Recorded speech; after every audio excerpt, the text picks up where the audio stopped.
হে বন্ধুরা, কেমন আছো সবাই? আজকে আমরা ৫ বোনের এক জামাইয়ের ৯ নম্বর পর্বটি দেখতে চলেছি। তো এপিসোডের শুরুতে আমরা দেখতে পাই মিকু ইচিকাকে কল করেছে। ইচিকা মিকুর কল ধরে বলে, কি হয়েছে মিকু, হঠাৎ কল দিলে? মিকু বলে, আমার তোমার সাথে কিছু জরুরি কথা আছে। এটা বলে মিকু মনে মনে বলতে থাকে, আমাদের সবার সমান অধিকার রয়েছে, তাহলে আমার কি করা উচিত? তারপর মিকু ক্যাম্পফায়ারের সেই লোককথাটি মনে করে। প্রচলিত আছে ক্যাম্পফায়ারের সামনে যেই কাপল অন্তত হাত ধরে থাকবে তাদের ওপরই সেই লোককথাটি কার্যকর হয়। এখন মিকু বলে, আমার কাছে একটি প্ল্যান আছে। ফুতারোর কাছে যেহেতু দুটি হাত রয়েছে, তাহলে তো সে একসাথে তাদের দুজনের হাতেই ধরতে পারবে। বাহ, কি সুন্দর প্ল্যান করেছে। তবে এই কথাটি ইচিকা শুনতে পায় না। তখনই সেখানে ফুতারো চলে আসে এবং সে বলে, এটা কি ইচিকা? ফুতারো মিকুর মুখের সামনে এসে এভাবেই কথা বলতে থাকে। এতে করে মিকু তো একদম লজ্জায় লাল হয়ে যায়। তাই সে বলে, আমি লাউড স্পিকার অন করে দিচ্ছি। তারপর তারা একে অপরের সাথে কথা বলতে থাকে। এখানে ইচিকা তাদের ইৎসুকিকে খোঁজার কথা বলে। তারপর আমরা ফুতারো এবং মিকুকে ক্যাফেটেরিয়াতে দেখি। এখানে মিকু বলে, ইৎসুকিকে খাবারের আশপাশে পাওয়ার সম্ভাবনা রয়েছে, কিন্তু ইৎসুকি সেখানে ছিল না। তারপর মিকু জানায় সে তার ফোন কলও ধরছে না। এদিকে ফুতারও খুব জোরে জোরে নিঃশ্বাস ফেলছিল, তাকে খুব দুর্বল লাগছিল। এটা দেখে মিকু বলে, তুমি কি ঠিক আছো? ফুতারও একটি দেয়াল ধরে কোনো মতে দাঁড়িয়ে আছে। সে মিকুকে বলে, হ্যাঁ আমি ঠিক আছি। তবে সে মনে মনে ভাবছিল তার এই সর্দি জ্বর রায়হার থেকে এসেছে এবং তার জন্য এটা আবার ইচিকার হয়েছে। ফুতারোকে এইরকম দুর্বল দেখে মিকু তাকে রেস্ট করতে বলে। তখনই সেখানে ইয়োৎসুবা চলে আসে আর সে মিকুকে এইভাবে নিচে ফেলে দেয়। মিকু বলে, আমি ইয়োৎসুবার কথা তো ভুলেই গিয়েছিলাম। তো এখন ফুতারো ইয়োৎসুবার কাছে ইৎসুকির কথা জিজ্ঞেস করে। ইয়োৎসুবা জানায় সে এতক্ষণে বহু জায়গা খুঁজে ফেলেছে, কিন্তু সে ইৎসুকিকে এখন পর্যন্ত কোথাও দেখতে পায়নি। তখন সেখানে ইচিকা আর নিনো চলে আসে। এখানে ফুতারো সবার থেকে জানতে পারে যে তারা কেউই ইৎসুকিকে দেখেনি। তার মানে ইৎসুকি রাস্তা ভুলে কোথাও হারিয়ে গেছে। একথা শুনে নিনো বলে, যদি বিষয়টা এরকমই হয় তাহলে আমাদের টিচার্স এবং বাকি সবাইকে এ ব্যাপারে জানিয়ে দেওয়া উচিত। তবে ইচিকা তাদের এটা করতে বারণ করতে থাকে এবং এই জিনিসটা ফুতারো নোটিস করে। এদিকে নিনো ইচিকাকে বলে, তুমি আমাকে বাধা দিচ্ছ কেন? এটা খুব সিরিয়াস বিষয়, এর জন্য তার জানও যেতে পারে। এরপর ফুতারো খুব মনোযোগ সহকারে কিছু একটা ভাবতে লাগে। তার মনে পড়ে যায় সে কোথাও না কোথাও ইৎসুকিকে দেখেছিল। তারপর ফুতারো বুঝে যায় যে এখানে আসলে কি হচ্ছে। ফুতারো আসলে এখানে কি বুঝতে পারলো সেটা আমরা একটু পরেই জানতে পারবো। যাই হোক, এখন ফুতারো নিনোকে বলে সে জেনে গেছে আসলে ইৎসুকি কোথায় আছে। এটা শুনে নিনো বলে, তুমি কি সত্যি ইৎসুকিকে খুঁজে আনতে পারবে? আমি কি তোমার উপর ভরসা করতে পারি? ফুতারো বলে, হ্যাঁ। তারপর সে ইচিকাকে নিয়ে এই ঝুলনিতে চলে আসে। ইচিকা বলে, এটা তো বেশ ভালো আইডিয়া, আমরা উপর থেকে পুরো এরিয়াটা দেখতে পারবো। তারপর সে সামনের ঝুলনিতে এক কাপলকে দেখতে পায়। তো এটা দেখে ইচিকা একটু হেজিটেট করে। সে ফুতারোকে বলতে নেয়, চলো নেমে যাই। তখনই ফুতারো নিচে একজনকে দেখিয়ে বলে, আরে ওটা ইৎসুকি না? ইচিকা বলে ওঠে, কোনটা? ফুতারো বলে ওঠে, আরে ওইটা ওইটা দেখতে পাচ্ছ না, ওই যে ওইটা। ইচিকা বলে, আরে না, ওটা অন্য কেউ হবে। ফুতারো বলে, যা ভেবেছিলাম। আমি তোমাকে একটি পুরুষকে দেখিয়ে দিলাম আর তুমি সেটা না ভেবেই আমাকে বলে দিলে সেটা ইৎসুকি নয়। এটা বলে ফুতারো ইচিকার মাথার হুডিটি সরিয়ে দেয় আর আমরা জানতে পারি এতক্ষণ আমরা যাকে ইচিকা ভেবে এসেছিলাম সে তো আসলে ইৎসুকি ছিল। এখন ফুতারো ইৎসুকিকে বলে, আমার সেই প্রথমেই সন্দেহ হয়েছিল যে তুমি ইৎসুকি, আর এখন সেটা কনফার্ম হয়ে গেল। অন্যদিকে আমরা ইচিকাকে দেখতে পাই। এখানে ইচিকা বলে, আমি আশা করি এতক্ষণে ফুতারো ইৎসুকিকে পেয়ে গেছে। তারপর আমরা ইচিকার কিছুক্ষণ আগের ফ্ল্যাশব্যাক দেখতে পাই। এখানে আমরা দেখতে পাই ইচিকা ইৎসুকিকে বলছে, ফুতারোকে তোমার এতটা খারাপ ছেলে মনে হয়? ইচিকা বলে, আমি এটা বলছি না যে ফুতারো একটি খারাপ ছেলে, তবে যেহেতু আমরা এখানে রিলেশনের কথা বলছি তাই আমাদের ভেবেচিন্তে পুরুষ মানুষ সিলেক্ট করা উচিত। এখন সিন বর্তমানে চলে আসে। ইচিকা বলে, তুমি তাকে ভরসা করতে পারো, সে আমাদের বাবার মতো নয়। তাদের বাবা এবং ইৎসুকির সাথে এবং তাদের বাকি বোনদের সাথে কোনো একটি ঘটনা রয়েছে, সেটা আমরা আগামী পর্বগুলোতে জানতে পারবো। যাই হোক, এখন সিন ইৎসুকি আর ফুতারোর কাছে চলে আসে। এখানে ইৎসুকি কান্না করছিল আর সরি বলছিল। তখনই ফুতারো তার অসুস্থতার জন্য ইৎসুকির ওপর ঢলে পড়ে আর এতে করে ইৎসুকি নার্ভাস হয়ে যায়। সে বলে, এসব তুমি কি করছো? আসলে ইৎসুকি খেয়াল করেনি যে ফুতারো অসুস্থতার জন্য তার উপর ঢলে পড়েছে। তো এখন ইৎসুকি নোটিস করে যে ফুতারো তো খুব অসুস্থ হয়ে পড়েছে।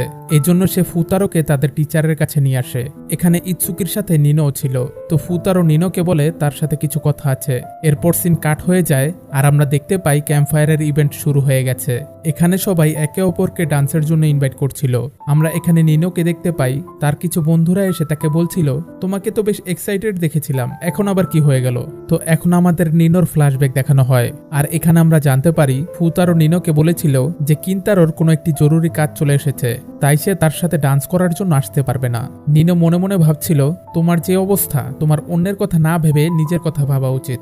তারপর দেখানো হয় যে নিনো সেই ডান্সের স্থান থেকে চলে যায়। অন্যদিকে আমরা ইচিকার সাথে মিকুকে দেখতে পাই।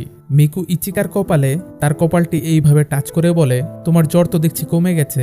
ইচিকা বলে, আমার মনে হচ্ছে হয়তো আমার জ্বর ফুতারোর কাছে চলে গেছে। মিকু ইচিকাকে বলে, সেই প্রথম থেকেই না আমার ফুতারোর প্রতি একটু অন্যরকম ফিলিংস ছিল, কিন্তু আমি সেটা তত একটা গুরুত্ব দেইনি। আমি বুঝতে পারছিলাম না যে আমি কি করব। ইচিকা বলে ওঠে, সরি, আমাকে ক্ষমা করে দাও, আমার উচিত ছিল ক্যাম্পফায়ার ডান্সটির জন্য আগেই না করে দেওয়া। ইচিকা আরও বলে, আমি যদি আগেই জানতে পারতাম ক্যাম্পফায়ারের লোককথাটি এবং তোমার ফিলিংসগুলো, এবং এরই সাথে মিকু মনের মধ্যে বলে আমার ফিলিংসগুলো, এটা বলে ইচিকা থেমে যায়। এখন মিকু ইচিকাকে জড়িয়ে ধরে বলে, একটা জিনিস এখন পর্যন্ত আমাকে খুব বিরক্ত করে এসেছে, যেটা হচ্ছে তুমি এবং বাকিরা ফুতারোর সাথে কেমন রিলেশনে আছো বা থাকবে। আমি সবসময় ভাবতাম যে ফুতারোকে আমার নিজের করাটা ঠিক হবে না, তবে সেই শঙ্কাটা এখন আমার কেটে গেছে। এখন মিকু মনের মধ্যে বলে, এখন আমি ফুতারোকে নিজের করতে চাই, এখন আমি পুরোপুরি ক্লিয়ার হয়ে গেছি। এটা বলার পর ইচিকাকে সে ফুল কনফিডেন্সের সাথে বলে, আমি ফুতারোকে ভালোবাসি, তাই আমার অধিকার রয়েছে ফুতারোকে আমার নিজের করার, এবং তোমাদেরও অধিকার রয়েছে ফুতারোকে নিজের করার। এরই সাথে মিকু মনের মধ্যে বলে, তোমরা যাই করো, শেষমেশ ফুতারোকে আমি জিতে নেব। বাহ, কি কনফিডেন্স। আর হ্যাঁ গাইস, 5 বোনের মধ্যে আমার মিকুকে সব থেকে বেশি ভালো লাগে, তারপর হচ্ছে ইয়োতসুবা, দেন ইচিকা। তো আপনাদের কাকে ভালো লাগে, কাকে আপনারা ফুতারোর সাথে দেখতে চান, সেটা কিন্তু কমেন্ট বক্সে নিশ্চয়ই জানাবেন। যাই হোক, এখন আমরা ইৎসুকিকে দেখতে পাই। সে ভাবছিল তার জন্যই ফুতারো অসুস্থ হয়েছে। তখনই সে ইয়োতসুবাকে দেখতে পায়। তাকে দেখে মনে হচ্ছিল কোনো একটি কারণে তার খুব মন খারাপ হয়ে আছে। তো ইৎসুকি তার কাছে এসে বলে, কি হয়েছে। দেখা যায় ইয়োতসুবা ইৎসুকিকে ফুতারোর সেই স্কুল ট্রিপের বইটি দেয়। এরপর ইয়োতসুবা বলতে থাকে, ফুতারো এখানে খুব আনন্দ করতে চেয়েছিল, কিন্তু আমার জন্য ফুতারো অসুস্থ হয়ে পড়েছে, আর তার এই অসুস্থতার জন্য স্কুল ট্রিপের সকল প্ল্যান আর আনন্দ সব নষ্ট হয়ে গেল। এরপর ইৎসুকি ফুতারোর সেই স্কুল ট্রিপের ডায়েরিটি খুলে সেখানে বেশ কিছু এই স্কুল ট্রিপের স্টোরি লেখা ছিল, যেমন কার্ড গেম খেলা, রান্না করা, আবার টেস্ট অফ কারেজ, আর এই সব স্টোরিগুলো সে রাইহার জন্য লিখেছিল। তো এসব দেখে ইৎসুকি বলে, হয়তো তার পুরো ট্রিপটি মাটি হয়ে যায়নি, সে কিছুটা হলেও এনজয় করেছে। তবে সত্যিই কি সে এনজয় করেছে কিনা সেটা আমরা ফুতারোর কাছ থেকে জানতে পারবো। এদিকে দেখা যাচ্ছে ক্যাম্পফায়ারে সবাই ডান্স করছে। এরপর আমরা ফুতারোর ঘরের সিন দেখতে পাই। সেখানে হেডমাস্টার বসে বসে ফুতারোকে দেখে রাখছে, ফুতারোর সামনে বসে বসে ঘুমাচ্ছে।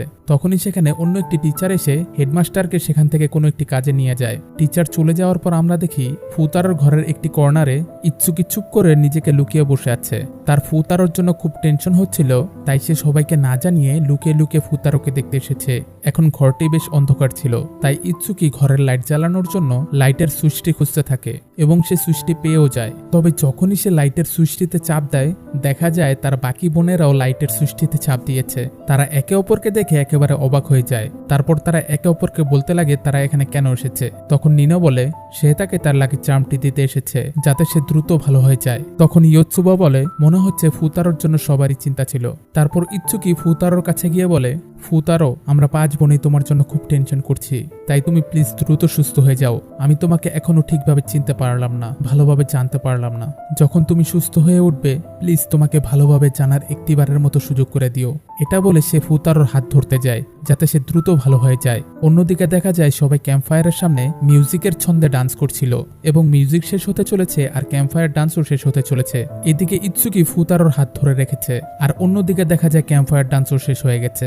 এখানে কি হলো বিষয়টা? ইৎসুকি কি ফুতারোর ফিউচার ওয়াইফ হবে নাকি? যাই হোক, আমরা স্টোরিতে আগে বাড়ি। এখন আমাদের 5 বছর পরের সিন দেখানো হয়। আমরা দেখতে পাই রাইহা বেশ বড় হয়ে গেছে। এরপর দেখা যায় রাইহাকে ফুতারো কল করে বলে সে কিছু একটা ভুলে গেছে। তাদের বাবা বলে, ও আবার এ সময় কি ভুলে গেল? রাইহা বলে সে তার বিয়ের আংটি ভুলে গেছে। রাইহা আরো বলে, বলো তো এমন কোন বর আছে যে নিজের বিয়ের দিন এইরকম কাজ করে? তখন তাদের বাবা বলে, সে একদম তার বাবার মতো হয়েছে। তখনই রাইহা পেছন থেকে বলে, তার মানে সে একা নয় যে এইরকম একটি কাজ করেছে। ফুতারোর বাবা হাসতে থাকে। রাইহা বলে, আমি বিয়ে করার সময় তোমাদের মতো এই গদ্ধ পুরুষদের এড়িয়ে চলবো। তখন তাদের বাবা বলে ওঠে, তুমি তোমার বাবাকে এভাবে একা ফেলে যেতে পারো না। তারপর রাইহা বলে, যাই হোক, এখন আমি আশা করি ভাইয়া একজন ভালো হাজবেন্ড হবে। তারপর সে ফুতারোকে তার বিয়ের আংটিটি দেওয়ার জন্য বেরিয়ে পড়ে। এরপর আমরা দেখতে পাই যে রাইহা ওয়েডিং হলে পৌঁছে গেছে। ওয়েডিং হলটা অনেক বড় ছিল, যেটা দেখে রাইহা একদম অবাক হয়ে যায়। তারপর সে ঘুরতে ঘুরতে কনের রুমের কাছে চলে আসে। তারপর সে অবশেষে বরের রুম মানে ফুতারোর কাছে চলে আসে। সে দেখতে পায় ফুতারো শুয়ে শুয়েছিল। এটা দেখে সে বলে এই ছেলেটা আসলেই অদ্ভুত, নিজের এত স্পেশাল দিনে সে এখনো কিভাবে শুয়ে থাকতে পারে। এরপর সিন কাট হয়ে যায় আর আমরা ফুতারোকে দেখি সে বিয়ের জন্য এসে পড়েছে। এখানে আমরা মায়দা নামের সেই ছেলেটিকে দেখতে পাই। মায়দা অলরেডি বিয়ে করে ফেলেছে এবং তার বউর একটি বাচ্চা হতে চলেছে। মায়দার বিয়ে করা এই মেয়েটি হচ্ছে সেই মেয়ে যে কিনা টেস্ট অফ কারেজে তার সাথে গিয়েছিল। তারপর মায়দা বলতে থাকে স্কুল ক্যাম্পের সেই টেস্ট অফ কারেজের জন্য আমরা যেভাবে প্রেমে পড়েছিলাম সেই ইভেন্টের জন্য তারাও হয়তো আজ এক হতে চলেছে। তখনই ফুতারও ভাবতে লাগে এই 5 বোনের জন্য ক্যাম্প ফায়ারের 12টা বেজে গিয়েছিল, তবে সেই সাথে বেশ মজাও হয়েছিল। তারপর সেখানে বিয়ের কোণে চলে আসে। ফুতারও যখনই তার হাত ধরতে যায় তখনই আমরা বর্তমানের সিন দেখতে পাই। এখানে 5 বোনই ফুতারোর হাত ধরে আছে। তারা সবাই বলছিল তুমি দ্রুত ভালো হয়ে যাবে, কারণ আমরা 5 বোনই তোমার পাশে আছি। তখনই ফুতারও উঠে যায়। তখনই সবাই জিজ্ঞেস করতে থাকে যে তার কেমন লাগছে। তখনই ফুতারও তাদেরকে চুপ থাকতে বলে। তারা অনেক হইচই করছিল, ফলে ফুতারও ঘুমাতে পারছিল না, এজন্য সে তাদেরকে যেতে বলে। ফুতারও তাদের ওপর চিল্লাতে থাকে আর তারা সবাই হাসতে হাসতে দৌড়াতে থাকে। তারপর আমাদের আবারও 5 বছর পরের সিন দেখানো হয়। এখানে ফুতারও তার ব্রাইডকে বলে সবসময় আমার পাশে থেকে আমার সাহায্য করার জন্য তোমাকে ধন্যবাদ। আর এই কথা শুনে তার ব্রাইডও খুব খুশি হয়ে যায়। সবই তো বুঝলাম, কিন্তু ফুতারোর এই ব্রাইডটি কে? এখন পর্যন্ত আমরা দেখে এসেছি যে এই বোনেরাই ফুতারোকে পছন্দ করে, কিন্তু ফুতারো কাকে পছন্দ করে? 5 বোনের মধ্যে ফুতারোর সাথে কার রিলেশন হবে সেগুলো আমরা পরবর্তী পর্বগুলোতে জানতে পারবো। তবে গাইস, যারা এই অ্যানিমেটা আগেই দেখেছো তারা দয়া করে কমেন্ট বক্সে স্পয়েল করো না। আমি অ্যানিমে এমনভাবে উপস্থাপন করি যাতে মানুষ অ্যাকচুয়ালি ফিল করতে পারে। তাই প্লিজ কমেন্ট বক্সে কারো মজা নষ্ট করো না, তাহলে আমার কষ্ট একদম বৃথা যাবে। নেক্সট এপিসোড দ্রুত আনার চেষ্টা করব। ততক্ষণ পর্যন্ত সবাই ভালো থেকো, সুস্থ থাকো আর চ্যানেলটি সাবস্ক্রাইব করে আমাদের পাশেই থাকো।